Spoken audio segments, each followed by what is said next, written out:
winter has well and truly taken hold across the park.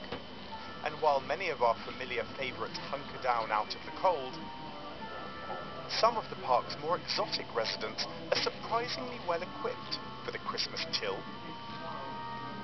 In Animal Adventure, the 4 Australian-bred southern koalas are remarkably unfazed by the drop in temperature. And keepers James and Sam are confident that their cuddly Antipodean buddies have got what it takes to get them through a Wiltshire winter. This way. Hey. It is a little bit of a myth that they love the sun. These guys, if you look at them, have incredibly thick fur, a very thick coat, and are actually really well adapted for colder climates. Parts of Australia where they're from, you will even see them in areas of snow on the ground. Did you want a different one? They're bigger than the northern koalas, so they can deal with cooler temperatures better. They also have a waterproof layer to their fur, so they don't actually get wet when they are in the rain. So we're not really too concerned about the winter months. So all quiet on the koala front, but it's been a roller coaster year.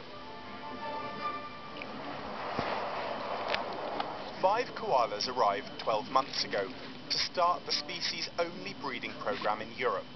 They've literally just come out of the boxes now. Yeah, amazing.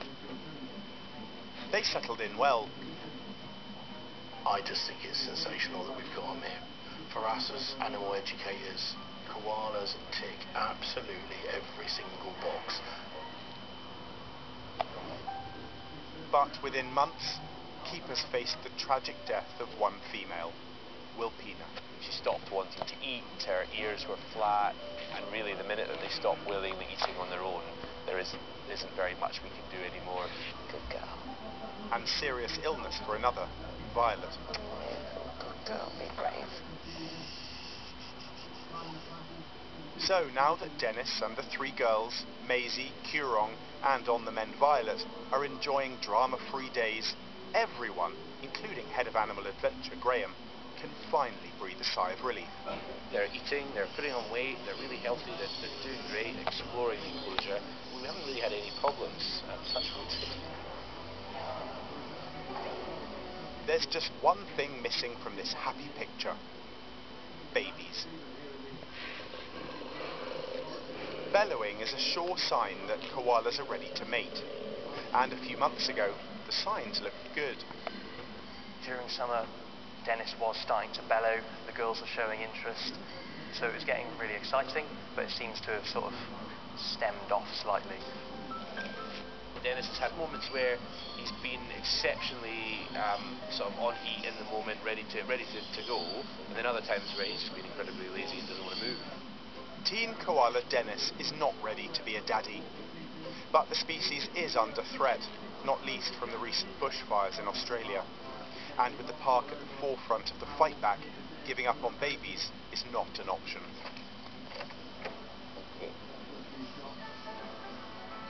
And today, team manager Kat is leading the keepers as they prepare for a Christmas miracle.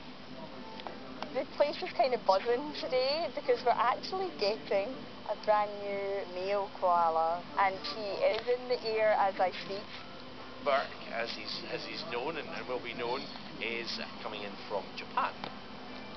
When Burke gets here, Longleat will have the only collection of southern koalas anywhere in Europe. And the hope is that his arrival will shake things up around here and increase the chance of babies. He has bred in the past, so he's the sort of tried and tested version, and he'll have a much deeper bellow. He'll be shouting that he's a very mature adult male that knows what he's doing, and hopefully Dennis will get a little bit of a wiggle on and say, oh god, I've got to mature a little bit quicker. I think he might have a bit of a rude awakening, and then we could have a bit of a love triangle or octagon or something on our hands. Which of these lucky ladies will have a boyfriend at Christmas? Who knows? But as Graham and John head for the airport, all that the keepers really want is a healthy, happy new koala.